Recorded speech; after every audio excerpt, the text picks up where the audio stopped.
ハロー YouTube。はい、今日はですね、ダイアトニックコードとモードについて、ちょっと、こちらについてシェア発表しようと思います。イエーイ待ってましたということでですね、私の視聴者層で、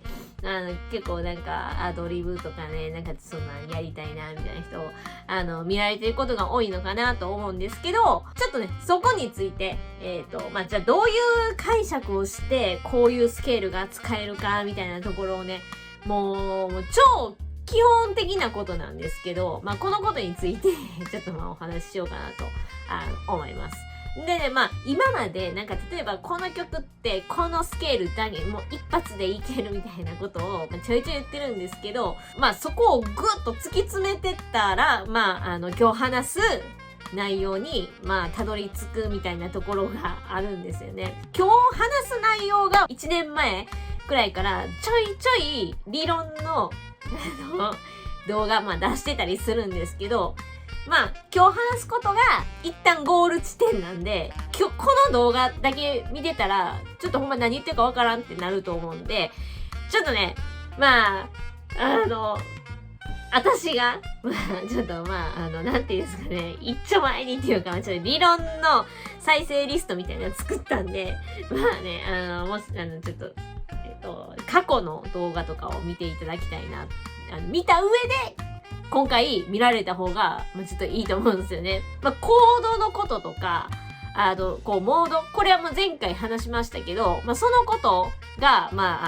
密に絡んでくるんで、そこがちょっと理解できてないと、ちょっと今日の動画は何のこっちゃわからんっていう感じになると思うんで、そういう感じでぜひね、私は再生リスト見ていただければなと思います。この再生リストの中には、コードのこととかもちょいちょい言ってるんですけど、やっぱりねこれ何回も言ってますけども、サックスはメロディー楽器なんだけれども、このアドリブとかをするみたいな話になってくると、コードっていうのはもう絶対外せない、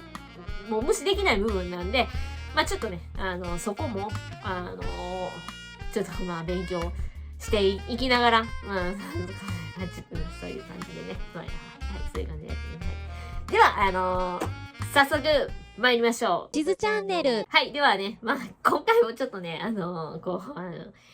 楽譜を出しながら、ちょっと説明していくんですけれども、まずは、今までちょっと私が、過去に言ってきた、ことの、ちょっとおさらいなんですけども、上が C メジャーダイアトニックコードですよね。で、下が、モード。モードはもう、先週くらいに出した、動画で、結構皆さんも記憶に新しいものだと思うんですけども、C メジャーのダイアトニックコード、C メジャーのスケールだけでできてるコードですね。これも基本中の基本ですね。で、モードは、ドレミファソラシド、これ C メジャーですけども、これがイオニアンスケールで、それが0から始まったドリアンスケールで、みたいなことが、あるんですけど、どちらもC メジャーを基準にしたものになるんですけれどもね。そういうものです。ここを理解できてなかったら、前の動画、再生リストがちょっと、見てってほしいんですけども、ここから先はね、ここわからなかったら、みたいな、しずチャンネルちょっとよくわからへんみたいになってくると思うんで、ちょっと、は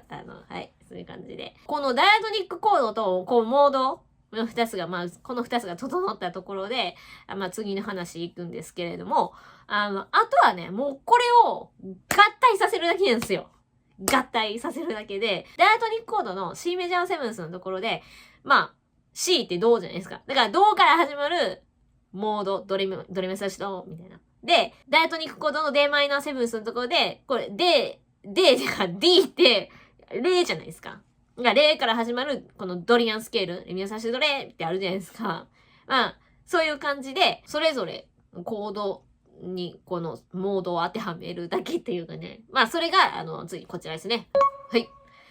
まあさっき私がちらっと言いましたけど、C メジャーセブンス、ドリミファソラシド、D マイナーセブンス、リミファソラシドレみたいな感じで、C メジャーセブンスのところではイオニアンスケール、D マイナーセブンスのところでは、ディントリアンスケール、E マイナーセブンスはフリジアンスケールっていう風に、まあ言えるわけですよね。まあ、はい、もう、これで、もう、いいんじゃないかな。まあもうこれが、今まで私が、いろいろ1年ぐらいかけて理論を言ってきた、もうちょっと集大成なんで、はい。そんな感じですね。ちょっと話それるんですけど、全部使ってるスケール、C メジャースケールと一緒やんみたいな。これ、いちいち、例えば、フリジアンスケールとかリリアンスケールって覚えなあかんの、ちょっとよくわからへんみたいな。だって C メジャースケールと構成音一緒やねんから、C メジャースケールって覚えたらいいんちゃうんって思うと思うんですよ。で、ぶっちゃけ、それ、そう思っても無理ないと思うんですよ。でも、一応ね、私のチャンネルは、まあ、なんとなく、それっぽいことを言うチャンネルそう言ったらあれですけど、まあちょっとね、ある程度こう、ちゃんとしたって言ったら、まあちゃんとしたっていうかね、ちょっと嘘みたいなのちょっと言うのは、まあちょっとちゃうかなっていうか、一応は思ってるんですけど、まあ、そういう、まあ私の立場で、そうですよ。ドリアンスケールは C メジャースケールと一緒ですよって言っちゃうのは、ちょっと私の立場では、言えないんで、だって違いますからね。もう、厳密に言ったら、だって、例えば、ドリアンスケールだったら、レミファソラシドレでもうドリアンスケールですから、C メジャースケールじゃないじゃないですか。だって、ルートノート D やし。だから、一緒ですとは、まあ、言えないですけども、でも、演奏するときとかは、ここドリ、例えば、なんか、このコードスケールで、ここドリアンで、ミクソリディアンで、っていう風にやったら、もう、わちゃわちゃわちゃ、もう脳みそわーってなってしまうんで、C メジャーのダイアトニックコードがつらつらって並んでるようなコード進行があった時に、まあ、なんか C メジャースケールの音階でなんとなくいけるなって考えた方が、ちょっと感覚の部分に集中できると思うんで、なんか、そんな、ドリアンって思わないといけないっていう風になんか思いながらやるのはちょっとちゃうんかなっていうか、まあ、こういう考え方があるんだなっていうくらいに思っといて、あとは演奏の時にちょっと感覚に集中できるように、まあ、いい感じに自分で覚えていったら、まあ、いいと思いますよ。なんか、そんな、まあ、そんなね、ちょっと真面目なジャズミュージシャンとかそんなん言わないと思うんですよ。もうちゃんと、ここは、ドリアンスケールだとか、そう、C メジャースケールと表ならないみたいなことは言うと思うんですけど、まあ、そんな、真面目じゃないんで、まあ、まあでもね、私が言ったって、まあ言わんでいてくださいね。ということで、はい。ということで、まあちょっと話それましたけども、まあ C メジャーセブンスのところで、まあユニアンスケールが使えて、D マイナーセブンスのところでドリアンスケールが使えて、みたいなことを、まあちょっと、なんて言うんですかね、公式じゃないけど、まあちょっとそういうのに、まあ置き換えたものがあるんですけども、ちょっとそれがちょっとこちらですね。はい。まあ、結局、ダイアトニックコードで言ったら、まあ、C メジャーセブンスって、まあ、一度メジャーセブンスじゃないですか。で、D マイナーセブンスって二度マイナーセブンス。で、E マイナーセブンスって、三度マイナーセブンスとかいう風になってるじゃないですか。だから、一度メジャーの時には、イオニアンスケールが使えて、二度マイナーセブンスはドリアンスケールが使えて、みたいな、大体こういうのが、まあ、あるんで、まあ、ちょっとそういうのをね、覚えていただくといいんじゃないですかね。だから、まあ、言ったら、5度セブンスのところ、コードなんですけど、セブンスってあるじゃないですか。で、他の6個のコードって、セブンスじゃないじゃないですか。例えば、メジャーセブンスとか、マイナーセブンスとか、ハーフディミニッシュとかあると思うんですけど、なんとかセブンスって7個のコードの中では一つだけじゃないですか。だから、なんとかセブンスってなったらミクソリディアンって思っときゃ、まあ、そんなに間違いはないと思います。ちょっとね、ちょっと変わった曲とかやったらそうはいかないことはあると思うんですけども、だいたいいけると思うんですよね。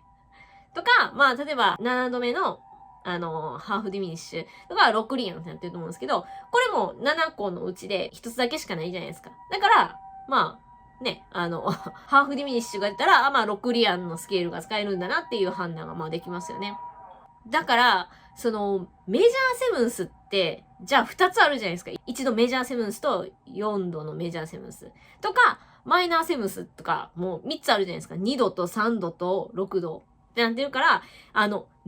キーなのかっていうのが、もう非常に大事なんですよね。何のキーかによって、なんかドリアンなのか、エオリアンになるのかって変わってくるんで、まあ、思ってる以上に何のキーかっていうのは、まあちょっと大事ということでですね。まあ今これずっと C メジャーの、キーで説明しましたけど、まあちょっ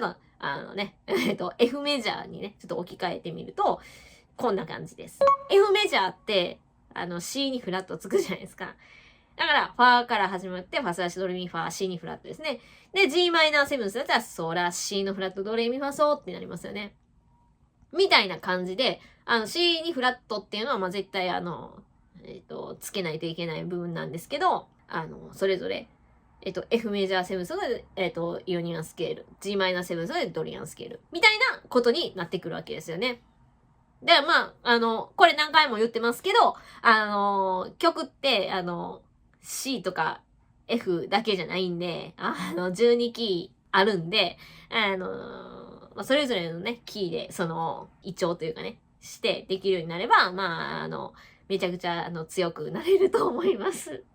はい。で、まあちょっとさっきちらっと話したんですけれども、まあC メジャーの場合と F メジャーの場合をね、ちょっとそれぞれ出してみたんですけれども、じゃあ同じ、例えば d マイナーセブンスのところあるじゃないですか。C メジャーにもダイアトニックコードで d マイナーセブンスあるし、F メジャーにもダイアトニックコードで d マイナーセブンスあるじゃないですか。でもやっぱキーが変わると、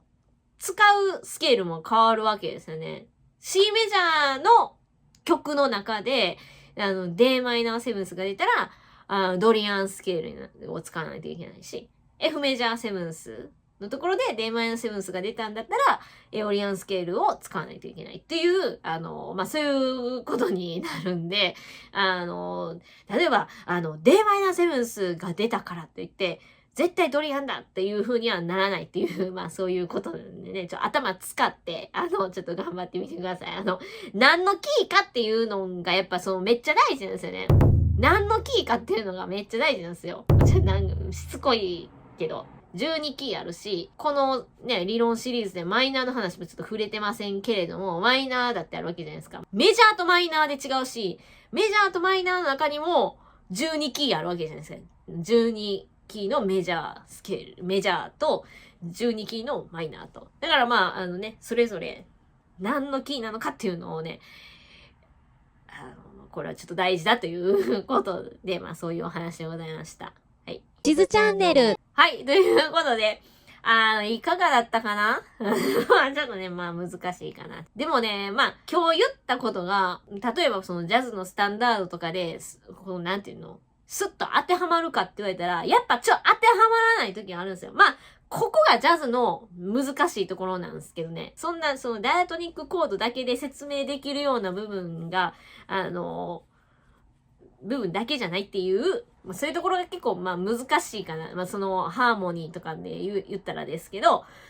そこはまあ難しいかなっていう感じなんですけども、とはいえ、今日言ったことを理解してないと、それより難しいことって多分ちょっと、ピンとこないと思うんで、ちょっとこれを理解しててほしいなっていう感じでございますね。で、やっぱり、これね、理論の話するときなんですけど、鍵盤とかね、あった方がわかりやすいんですよ。鍵盤、ピアノとかね。なんか、サックスだけではやっぱちょっとイメージしにくいんですよね。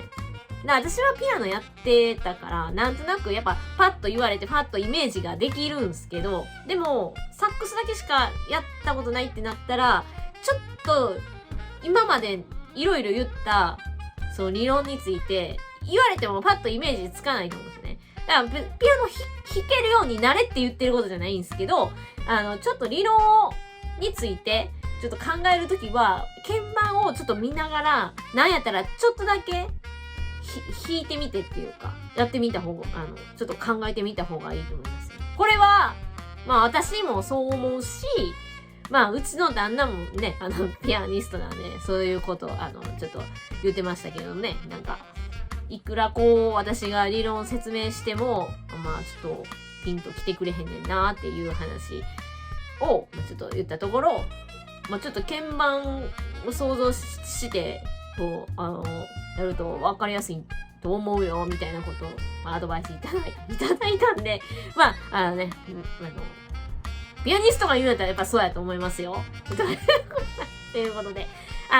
まあ皆さんちょっと頑張ってみてください。はい、ということで、では、今日はこれで終わります。この動画が面白い、役に立ったと思っていただいた方は高評価を、チャンネル登録もよろしくね。バイバーイ。